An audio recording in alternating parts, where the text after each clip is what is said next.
Salut tout le monde, dans cette vidéo on va voir les différents signes qui nous montrent qu'on est dans une phase d'euphorie et je pense même qu'on est à un stade où on peut utiliser le mot bulle.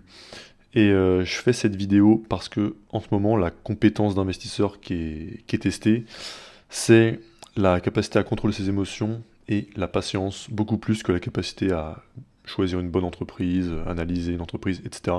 Et donc, même si j'ai pas envie d'être le permabère qui annonce un crack tous les mois, je pense que c'est important de dire qu'il faut être prudent dans ce genre de phase quand c'est pertinent. Et donc, on va voir un petit peu les différents signes qu'on a en ce moment. Et pour commencer, un des meilleurs moyens pour se rendre compte de si on est dans une phase de bulle ou pas, c'est d'analyser la psychologie des autres investisseurs. Et pour ça, il suffit de regarder ce qu'ils disent et comment ils le disent. Et un endroit où on peut voir ça, c'est par exemple dans mes commentaires YouTube, dans les commentaires que je reçois sous mes vidéos. Et je propose qu'on en lise quelques-uns qui sont vraiment caractéristiques. C'est le genre de commentaires que j'avais pas du tout en 2023 par exemple. Et le nombre de commentaires de ce type-là n'a fait que augmenter au fur et à mesure de 2023 et 2024, au fur et à mesure que la valorisation du S&P augmentait et que donc le niveau d'euphorie augmentait. Donc on a par exemple ici quelqu'un qui met un commentaire sur ma vidéo que j'ai fait sur Tesla il y a un mois ou deux, où je disais l'action elle était où, l'action elle devait être à 250 $, un truc comme ça.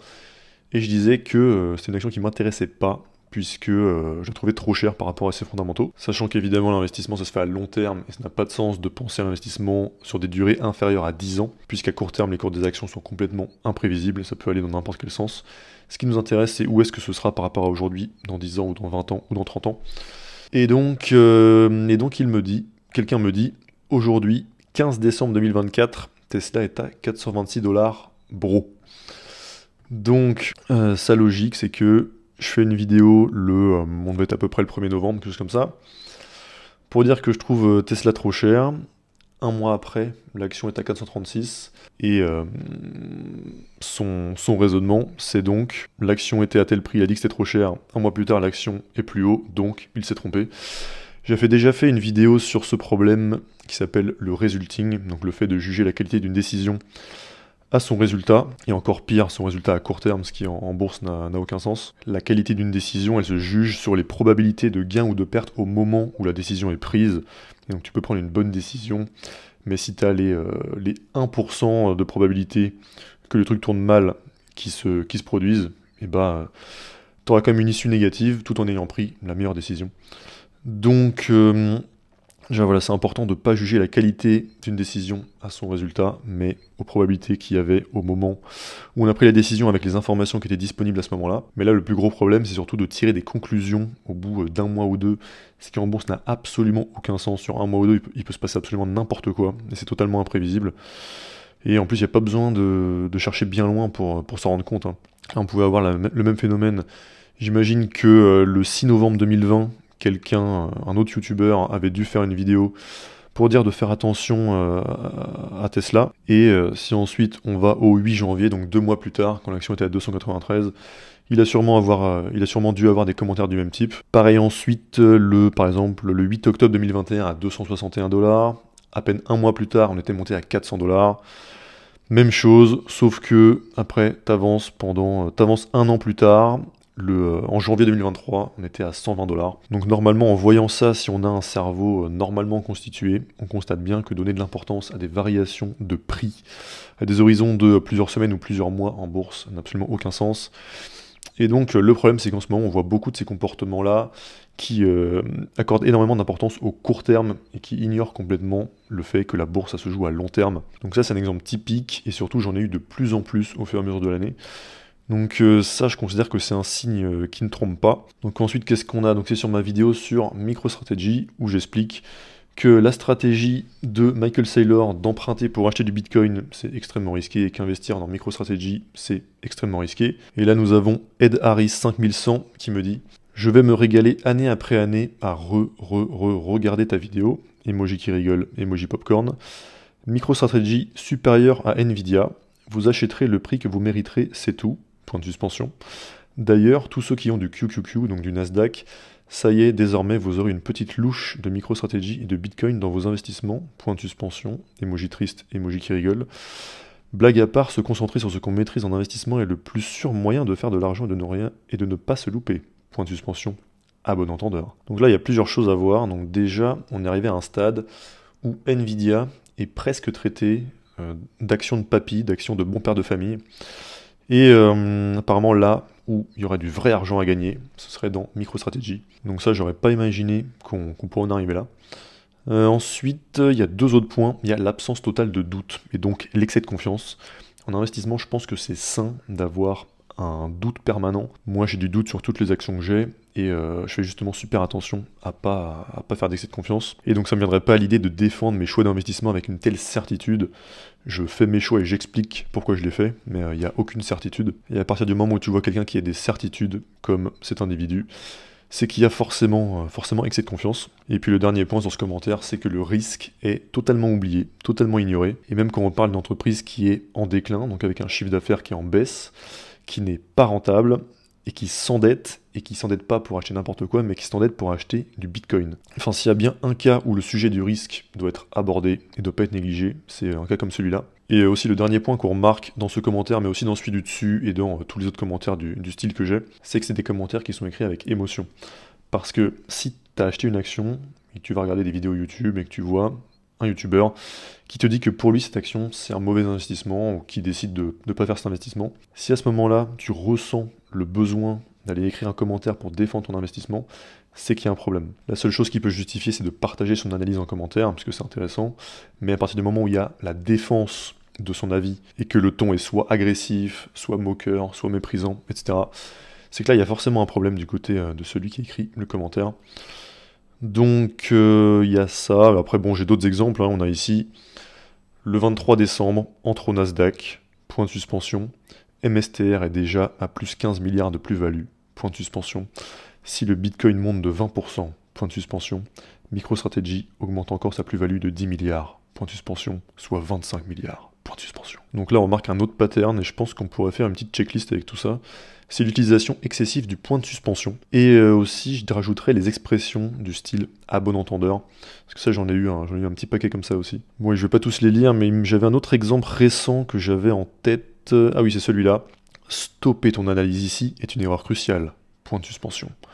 Il faut aller un peu plus loin pour comprendre. Mais de toute façon, you get Bitcoin at the price you deserve. Et donc là, on remarque exactement les mêmes éléments que dans les exemples du dessus.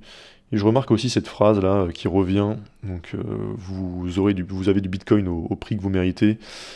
Qui avait été aussi dite par lui quelque part. Oui, voilà. Sauf que là, c'était pour MSTR. Vous achèterez le prix que vous mériterez, c'est tout. Mais ça, c'est typiquement le genre de phrase qu'on n'entendra jamais un bon investisseur, un investisseur qui a fait ses preuves, dire.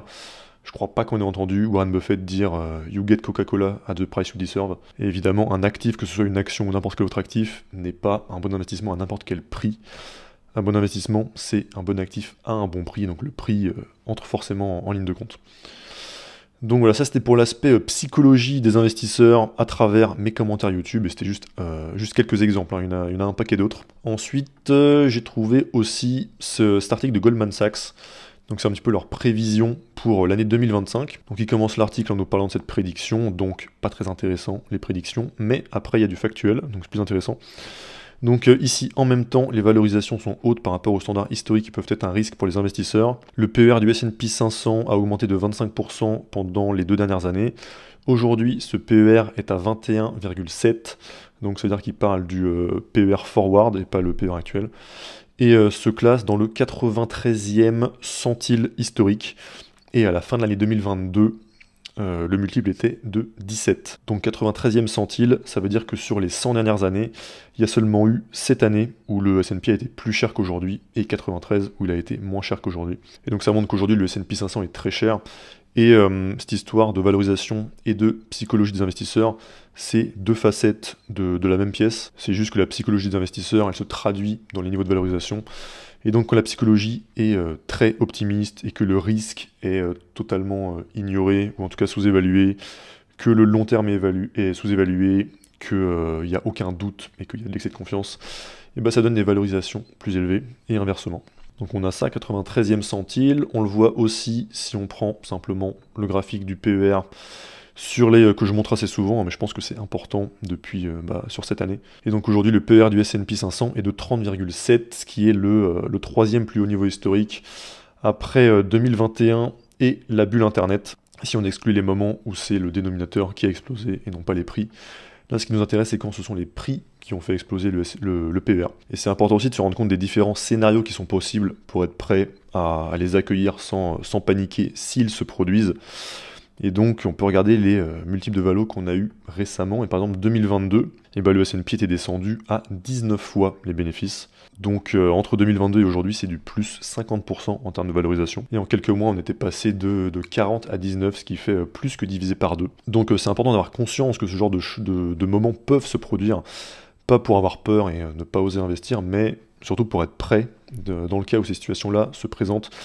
Parce que, justement, ne pas faire partie de ceux qui paniquent, puisque, à l'inverse, c'est quand on sera dans ce genre de situation-là que je ferai des vidéos pour dire que c'est justement le moment d'être plus agressif sur ces investissements, et justement, de ne pas surestimer le risque. Et si on revient plutôt dans le passé, on peut voir que, par exemple, en 2011, après la crise financière, on était descendu à des PER de 13, donc pour le coup, vraiment pas cher. Et on est resté assez longtemps vers autour des 15. Et donc c'est ça qui a permis d'avoir un super bull market depuis cette période-là. C'est que en plus d'avoir la croissance des entreprises, on a eu en plus le multiple qui a fait en gros 1 x 3 depuis ce moment-là. Et on peut aussi regarder d'autres ratios, si on veut, ici par exemple le price to sales, donc le multiple de chiffre d'affaires, qui est, alors là ils n'ont pas les données pré 2001, mais c'est déjà pas mal. En tout cas, on est arrivé plus haut qu'en 2021, à plus de 3 fois le chiffre d'affaires. Donc ensuite, à part les ratios, on a ici le fondateur d'Interactive Brokers qui nous dit que sur les 3 derniers mois, l'utilisation les prêts sur marge, donc en gros l'utilisation de l'effet de levier au final par les utilisateurs, a augmenté de 16%. Donc ça aussi, l'utilisation de l'effet de levier, c'est un signe quand le risque est sous-estimé. L'utilisation de l'effet de levier augmente, et donc c'est aussi une des manières de repérer quand le niveau d'euphorie est trop élevé ou quand on est même en bulle. Et donc une augmentation de 16% en seulement 3 mois, ça fait quand même beaucoup. Et on peut aussi confirmer ça en tapant simplement margin trading sur Google Trends et en regardant la popularité du terme. Donc c'est dommage qu'on puisse pas avoir la donnée justement pour la bulle internet, mais en tout cas on l'a pour la bulle 2021. Alors c'était pire. Donc c'est là qu'on est arrivé au max du graphique, mais aujourd'hui on voit qu'on est quand même haut et que c'est en forte hausse depuis la phase baissière qu'on a eue en 2022-2023 et aussi beaucoup plus haut que la phase 2004 à 2016 où les niveaux de valorisation ont été beaucoup plus corrects qu'en ce moment. Et donc en ce moment on est dans une phase où il faut faire super attention à ce qu'on achète. Faut pas tomber dans les pièges évidents. Quand on voit que tout le monde s'excite pour acheter un certain actif ou une certaine action, c'est plutôt signe qu'il faut en rester loin. En général, c'est une règle qui marche plutôt bien. Il faut se rappeler aussi que la patience, c'est une des compétences les plus importantes en investissement. Il faut aussi se rappeler que si la majorité des investisseurs particuliers sous-performent, c'est qu'il y a une raison. Et donc si on regarde ce que fait la masse, ça nous donne plutôt des bonnes informations sur ce qu'on ne doit pas faire si on veut avoir des résultats meilleurs que la masse. Et par contre, il faut aussi faire super attention à ne pas céder à ses émotions à l'envers, et donc à vendre toutes ses actions dans la panique et de peur qu'il y ait un crack, puisque déjà le futur marché baissier, on ne peut pas savoir quand il arrivera. Le marché peut continuer à être surévalué pendant longtemps avant que ça arrive. On ne sait pas non plus quelle ampleur il aura. Ça peut être un léger marché baissier qui ensuite se stabilise, et pas forcément d'un extrême à l'autre. Donc ça c'est quelque chose qu'on ne peut pas prévoir. Et puis si on achète des excellentes entreprises, et qu'il y ait un crack ou pas, elles en ressortiront en pleine forme. Et donc dans mon cas aujourd'hui, je ne vends pas mes actions, je me contente surtout d'être plus prudent, et même plus prudent que j'ai jamais été depuis que j'ai commencé à investir sur mes achats. Je penserai à vendre seulement si j'ai des actions qui se retrouvent extrêmement surévaluées. Mais comme mes actions sont de qualité largement supérieure à la moyenne du S&P et qu'elles sont à des valorisations similaires voire inférieures, je préfère ne toucher à rien. Donc voilà, dites-moi ce que vous en pensez en commentaire, et puis pour ceux qui veulent utiliser mon site Gram pour analyser leurs actions et pour rejoindre la communauté privée, vous avez le lien en description, et on se retrouve pour la prochaine vidéo. A plus.